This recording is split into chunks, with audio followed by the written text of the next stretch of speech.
In is down, down is front. Out is up is back. Off is out, on is in, and of course right is left and left is right. A drop shouldn't, and a prop doesn't. Running crew rarely gets anywhere, and a trap won't catch anything. Strike is work, and a green room isn't. Now that you're fully versed in theatrical terms, break a leg, but not really. As you can tell, theater can sometimes be a language all its own. And if you're not well versed in that language, it can at times sound like people are speaking the opposite of what they actually mean. So let's take a look at some theatrical terms to get you started in the study of the language of theater. First off, as you've learned in a previous video, stages of the Renaissance period were raked to show forced perspective and allow audiences to see the action on the stage. Since that time, moving toward your audience became moving downstage, and of course, away from your audience became upstage. Now that down and up are taken, there needed to be a term for bringing something down from above, such as a backdrop, also called a drop, or as in drapes. So instead of lowering them down, we call it bringing them in and flying them out, making down in and up out. But now that up, down, in, and out are taken, what do you call it when someone comes into a scene or goes out of a scene? In theater, we use on and off. So let's review. In is down is front. Out is up is back. Off is out, on is in, and of course, as you already know, right is left and left is right. Easy, right? Left. Okay, now that you've got that down, in, let's discuss some of the ways we bring things in and out in a theater. Above the stage area, there is a fly loft, on which there are pipes or battens for hanging things on to fly them in and out. In a full fly house, you can fly scenery and backdrops all the way out so the audience cannot see them at all. A full fly house is as tall above the stage as it is from the stage floor to the top of the proscenium. At the very top of the fly loft is a grid from which all the pipes are suspended. Now, some of these pipes have electricity for lights and are known as electrics. Others are used to hang drapes or backdrops. On the pipe that is hung the furthest down stage is what we call the grand or main drape. Oftentimes this drape is closed as the audience enters the house, although that practice isn't used as much anymore, and audiences are often able to see the set before the show begins, giving them a feel for what they will be experiencing during their time in the house. Other drapes that are hung have special names too. As you can see in this picture, there's a black curtain hanging at the top of the stage area and black curtains hanging to the sides. These are known as the border and legs. Between the legs are the wings, which lead to the offstage area. The border and legs mask the backstage area and areas above the stage so that the audience doesn't see all the inner workings of a play.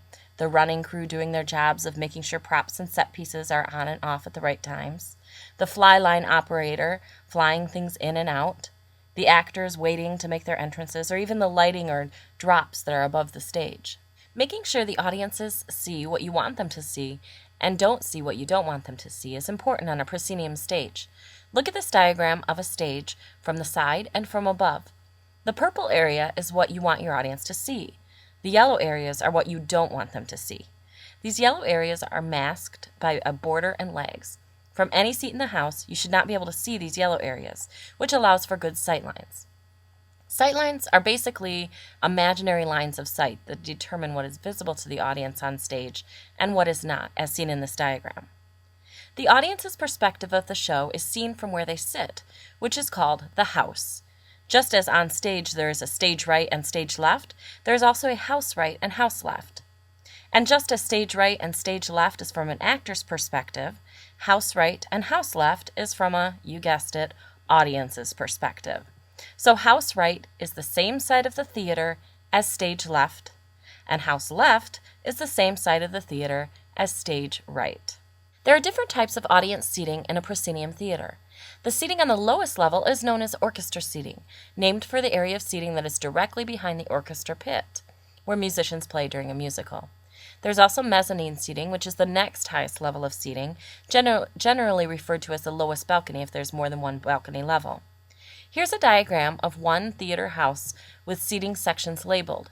Notice how oftentimes in a theater, seating is divided by odd seat numbers and even seat numbers on the left and right sides of the house. This makes finding your seat much easier in a large theater. Above the audience are oftentimes catwalks, or areas where additional lighting can be hung so that there is front light on the actors. The next time you're in a theater, look up and notice the catwalks and lighting. Sometimes they're more masked than this example, but you can usually see them. Behind the audience is the booth where the stage manager sits to call the show.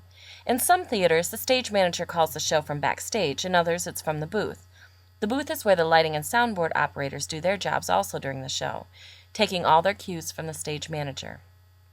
As I'm sure you're beginning to see, when there's a show going on, there are many people, besides the actors, doing their jobs to ensure a smooth production. Most of those people you never see, but they are imperative for a strong show. So while everybody backstage, in the booth, and on stage are doing their jobs, where are the actors that are not on stage? Well, they are either in the wings, if it is almost time for their entrance, or they are in what is called the green room, which is kind of a holding room for actors to wait and relax before entering the production. Every theater's green room is a little bit different, but oftentimes this space has a fridge, counter space, and couches, as well as either a sound system or monitors from which the actors can hear or see the show while it is being performed. It's an area away from the stage and house where the actors can wait, and also where the audience cannot hear the actors as they wait. The last area you need to learn about is the scene shop.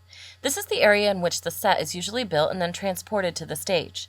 Equipped with lots of tools and usually covered in a lot of paint, this area usually sees lots of volunteers during a production process, and even after the show is done.